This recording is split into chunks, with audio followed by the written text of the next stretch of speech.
నమస్కారం. ఈ వీడియో ఎలా స్టార్ట్ చేయాలో నాకు అర్థం కావట్లేదండి. గురువింద గింజ ఎగ్జాంపుల్ చెప్పి స్టార్ట్ చేద్దామా?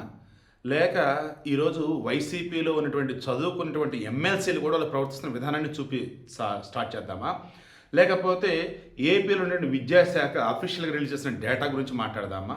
గణేష్ గోల్డ్ తాకట్టులో ఉన్న బంగారాన్ని విడిపించి కొనబడును. సంప్రదించండి 9966651144. లేకపోతే ఈరోజు సెంట్రల్ గవర్నమెంట్ చేసిన పనికి, ఇన్ఫర్మేషన్ టెక్నాలజీ యాక్ట్ కింద చేసిన పనికి చంద్రబాబు నాయుడు వాళ్ళు ఇదంతా జరిగింది అంటున్నాడంటే, జగన్మోహన్ రెడ్డికి కూర్చున్నా, నించున్నా, తిన్నా, పడుకున్నా, ఏం చేసినా చంద్రబాబు నాయుడు చెప్పమేనా?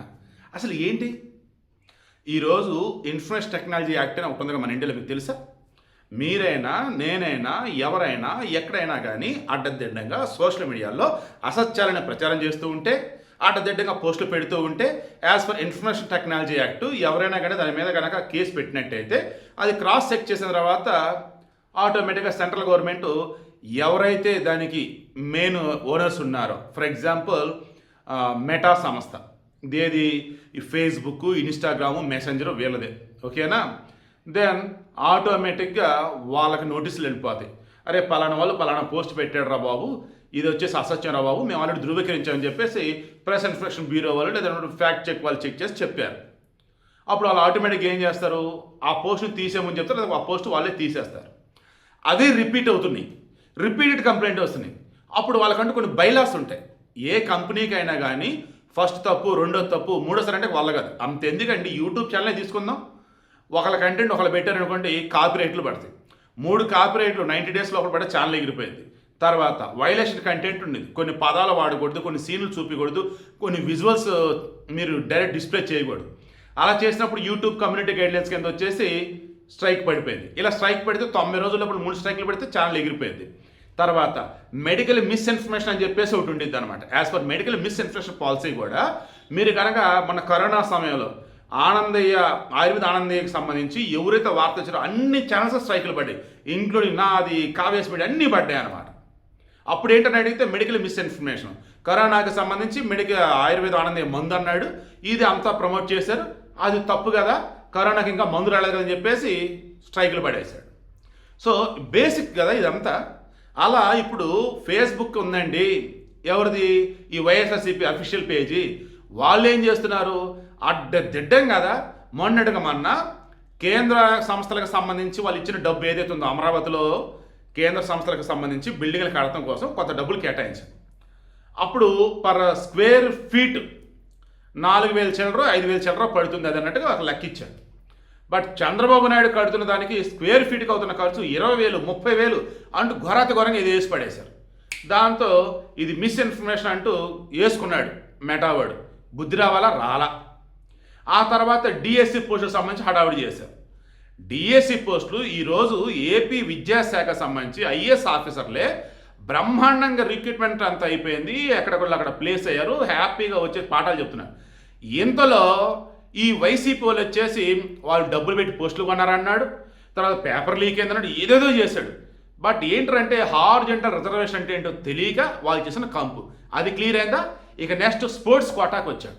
స్పోర్ట్స్ కోటాకి రాగానే 2014-19 మధ్యకాలంలో ఎక్కువగా డిఎస్పీలకు ప్రమోషన్ ఇచ్చింది కమ్మోలకే అంటే ఆ రోజు చంద్రబాబు నాయుడు ప్రభుత్వం దాన్ని డిఫెండ్ చేసుకోలేకపోయింది, ఈ తప్పురని చెప్పలేకపోయింది. దాంతో సోషల్ మీడియాలో కూడా రచ్చ కమ్మోళ్ళు అంటే చంద్రబాబుకి ఇష్టం, కమ్మోళ్ళ కోసం చంద్రబాబు ఏదైనా చేస్తాడు అన్నట్టు.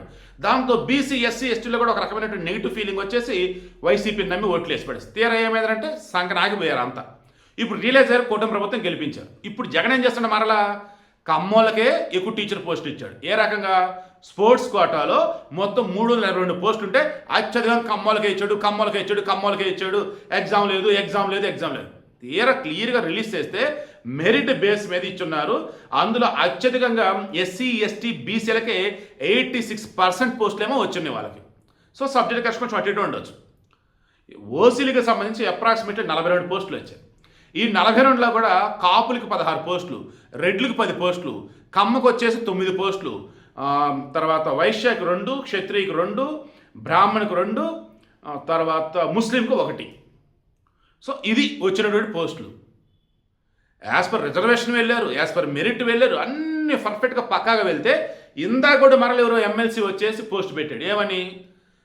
ఈ పోస్టు డిఎస్సి పోస్టులు కమ్మలకి ఇచ్చేసి చంద్రబాబు కూటమి ప్రభుత్వంలో స్పోర్ట్స్ కోటాలో టీచర్ పోస్టులు అమ్మేసుకున్నారంటూ హడావుడి.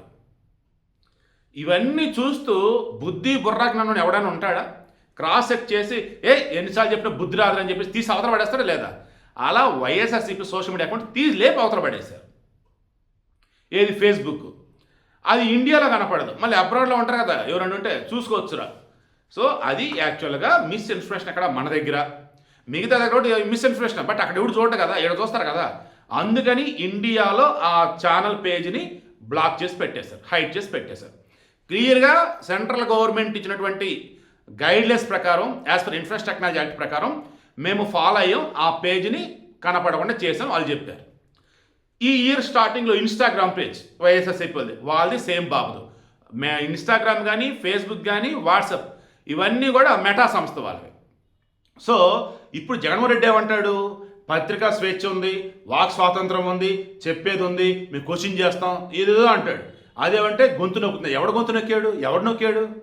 2019-24 మధ్య ఉన్న విషయాన్ని చెప్పినా సరే ఇప్పుడు వైసీపీ వాళ్ళు లేని దాన్ని, అబద్ధాన్ని ప్రచారం చేస్తారు అడ్డదిడ్డంగా. దానిని కూటమి ప్రభుత్వం అడ్డుకుంటుంది, సెంట్రల్ గవర్నమెంట్ అడ్డుకుంటా ఉంది. నేను సైతం ఉన్న విషయాన్ని, అప్పుడు మచిలీపట్నం ఎంపీ ఉన్నాడు బాలశౌరి, అప్పుడు కూడా ఎంపీఏ, బట్ అప్పుడు వైసీపీ, ఇప్పుడు ఆయన జనసేన. ఆయన కూడా రఘురామకృష్ణరాజు లాగా అవ్వచ్చు, ఆయనతో సన్నిహితంగా లేరు అని తెలుస్తుంది, ఆయన తర్వాత నియోజకవర్గంలో ఫండ్స్ ఇవ్వట్లేదని తెలుస్తుంది, ఆయనకు అపార్ట్మెంట్లు ఇవ్వట్లేదని తెలుస్తుంది. అయ్యా జగన్మోహన్ రెడ్డి గారు ఎందుకు ఇలా ఉంటారు, ఆయన మొదటి నుంచి మీద సన్నిహితంగా ఉన్నాడు చూసుకోండి అని చెప్పేసి పోస్ట్ వీడియో పెట్టి అంతే. ఓరే దేవుడా, కరోనా సమయం ఆంక్షలు ఉన్నాయి, అప్పుడు కూడా నా హైదరాబాద్ వచ్చి రండి రండి రండి అని చెప్పి విజయవాడ పట్టుకెళ్ళిపోయారే. రాత్రిపూట గుంటూరు సిఐడి ఆఫీస్లో వచ్చేటప్పటికి విచారణ, నా తప్పు ఏమి లేదు చెప్పి అంతా ప్రూవ్ చేశాక అప్పుడు ఉన్నటువంటి విజయపాల్ ఎడిషనల్ డిఎస్పీలో ఎస్పీలో ఈయనదేమీ లేదు పంపండి అని చెప్పేసి అంటే ఇక విజయవాడ తీసుకొచ్చి మళ్ళీ ఫార్మాలిటీస్ కంప్లీట్ చేసేసి సారీ అండి మా డ్యూటీ మేము చేసాము, ఇబ్బంది పెట్టి ఉంటే ఏమనుకోద్దంటే లేదు నాకు అర్థమవుతుందిలే సిచ్యువేషన్ అని చెప్పేసి నేను వచ్చేసాను. సో నన్ను మీరు అబ్జర్వ్ చేస్తారు కదా, ఇది కావ్యాస్ మిడిల్ ఇస్తున్న వీడియో. నా క్యాటలిస్ట్ ఎస్పీ ఛానల్ ఉంది కదా, క్యాటలిస్ట్ ఎస్పీలో కానీ remaining channels catalyst group of ఛానల్స్లో కానీ ఎప్పుడన్నా ఎక్కడన్నా ఒక అబద్ధాన్ని ప్రచారం చేశానా?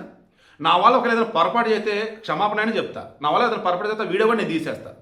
అసభ్య పదజాలం ఉండదు, లేనిపోయిన అబద్ధాన్ని ప్రచారం చేయను. ఇలా నాలా కొంతమందిని కూడా ఎంత వేధించారో, ఎంత బెదిరించారో. ఇక నార్మల్గా ఇప్పుడు జగన్మోహన్ రెడ్డి చెప్పినట్టుగా అజంప్షన్స్, జగన్మోహన్ రెడ్డి వైసీపీలు ఇప్పుడు చెప్తున్నట్టుగా పుకారులు వీడని చేస్తే తాట తీసి ఆరేశారు వాళ్ళని. అయితే ఈ వైసీపీ వాళ్ళు ఇప్పుడు అలా చేయట్లేదే, కేవలం ఎవరైతే ఈ రకంగా వైసీపీలు అడ్డదిడ్డంగా చేస్తున్నారో వాళ్ళ పోస్టులు, వాళ్ళ పేజెస్ తీసి అవతల పడేస్తున్నారు. ఈరోజు జరిగింది కూడా అదే. ఈ జగన్ అంటాడు గురి మీద గింజలాగా తన కింద నలుపు చూసుకోద్దు అన్నట్టు, ఈయనేమంటాడు వీళ్ళ హయాంలో అంటే అబ్బో బ్రహ్మాండంగా పత్రికా స్వేచ్ఛ ఉందంట, బ్రహ్మాండంగా వాక్ స్వాతంత్రం ఉందంట. నాశనం చేసి పడేశారు కదా అసలు. ఈయన వచ్చి ఇప్పుడు మా గొంతు నొక్కుతున్నారంటే ఎవడు నొక్కుతున్నాడు? ప్రెస్ ఇన్ఫర్మేషన్ బ్యూరో కానీ, తర్వాత వచ్చేసి ఫ్యాక్ట్ చెక్ కానీ, as per information technology act కానీ అన్నీ ఫాలో అయ్యి, గైడ్లైన్స్ ఫాలో అయ్యి అప్పుడు మెటాబోడికి పంపితే వాళ్ళు చూసుకొని మన ఇన్స్టాగ్రామ్ తీసేసినా, ఇప్పుడు ఫేస్బుక్ తీసేసినా, రేపు ఇంకేమేమి తీసేస్తారో చూద్దాం. బట్ సోషల్ మీడియాకి అర్హత లేనటువంటి వాళ్ళు ఈ వైసీపీ వాళ్ళు. పొలిటికల్గా ఒక పార్టీకి అర్హత లేకుండా ఉందరా అంటే అది వైసీపీ. జగన్మోహన్ రెడ్డి అన్నట్టు ఇంకా ఆయన గురించి చెవట ఎంత చెప్పినా తక్కువే ఇంకా, ఎందుకంటే చెప్పున్నాం కాబట్టి. ఒకటి మాత్రం నిజం, కనీసం విచక్షణ అనేది ఒకటి ఉంటుంది. ఆ విచక్షణ అనేది లేకుండా ఉన్నటువంటి వాళ్ళే ఈ వైసీపీ వాళ్ళు, దానికి హెడ్డే ఈ జగన్మోహన్ రెడ్డి.